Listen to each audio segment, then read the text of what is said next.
Assalamualaikum warahmatullahi wabarakatuh. Perkenalkan, nama saya Muhammad Rifadila dengan NPM 1751123, Program Sarjana Ilmu Hukum Fakultas Hukum Universitas Internasional Batam. Oke, di sini saya akan membahas hasil laporan skripsi saya, yang itu tentang perlindungan hukum terhadap debitur yang berdampak COVID-19 di Perbankan Kota Batam. Bab 1, pendahuluan. Yang pertama, latar belakang. Latar belakang dari laporan skripsi saya, virus COVID-19 itu muncul pada tahun 2019 yang pertama kali di Wuhan, Cina, yang dimana virus ini sangat berbahaya, sangat mematikan, sudah memakan banyak korban jiwa. Dan juga virus ini juga gampang menyebar. Ya, untuk saat ini penyebaran virus COVID-19 sudah sampai di berbagai negara di dunia ini. Nah, dengan gampangnya tersebar virus ini di berbagai negara dunia ini, maka berbagai negara sudah menerapkan sistem lockdown, yang dimana sistem lockdown ini untuk mencegah dan memutus rantai dari virus COVID-19. Akibat berbagai negara sudah menerapkan sistem lockdown, untuk pelaku usaha atau perusahaan-perusahaan itu tidak dapat menjalankan kegiatan operasional dengan semaksimal mungkin, sehingga banyak perusahaan atau pelaku usaha mengalami bangkrut atau berhenti untuk sementara. Nah, salah satunya terjadi pada perbankan.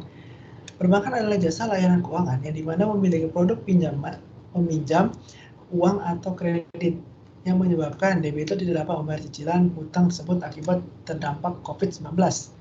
Permasalahannya, debitur yang terdampak COVID-19 tidak dapat melaksanakan kewajibannya di bank sebagaimana mestinya. Perlindungannya diperlukan perlindungan hukum bagi debitur yang terdampak COVID-19 sehingga tidak dapat melaksanakan kewajiban di bank. Atas latar belakang tersebut, dengan ini penulis mengangkat rumusan masalah, yaitu yang pertama, apa faktor-faktor penyebab debitur macet akibat terdampak COVID-19? Yang kedua, bagaimana perlindungan hukum terhadap debitur yang terdampak COVID-19 di Perbankan Kota Batam? Yang ketiga, solusi apakah yang dapat dilakukan oleh pemerintah terhadap debitur yang terdampak COVID-19 di Perbankan Kota Batam? Oke, tujuan dan manfaat penelitian. Yang pertama, tujuannya yaitu untuk menganalisa data. Yang kedua, manfaat tambahan informasi bagi penulis yang berkeinginan untuk lebih mendalami tentang perlindungan hukum terhadap debitur yang terdampak COVID-19 di Perbankan Kota Batam. Bab kedua, mengenai tinjauan pustaka. Dalam tinjauan pustaka ada landasan konseptual. Landasan konseptual meliputi tinjauan umum COVID-19, tinjauan umum perbankan, tinjauan umum debitur, tinjauan umum kreditur, dan tinjauan umum Kota Batam. Lalu ada landasan yuridis. Landasan yuridis yaitu meliputi Undang-Undang Nomor 10 Tahun 1998 tentang perbankan. Yang kedua, Peraturan Menteri Keuangan Nomor 222/PMK.010/2008 tentang perusahaan penjaminan kredit dan perusahaan penjaminan ulang kredit. Terus yang ketiga, Peraturan Otoritas Jasa Keuangan atau POJK Nomor 42/POJK.03/2007 tentang kewajiban penyusunan dan pelaksanaan perkreditan atau pembiayaan bank bagi bank umum.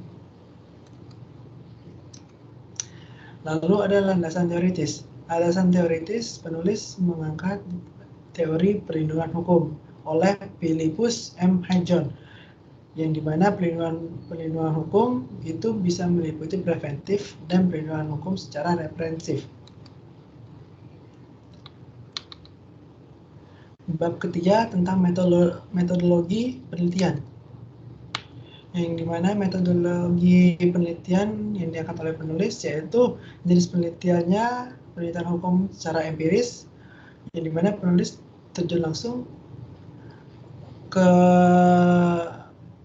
ranahnya. Kemudian sini untuk jenis data primer dan data sekunder sebagai tambahan, dan teknik pengumpulan data secara wawancara, yang dimana penulis akan mewawancarai yang pertama perbankan, yang kedua debitur, yang ketiga otoritas jasa keuangan selaku pengawas dari perbankan tersebut. Terus yang terakhir adalah tentang metode analisis data.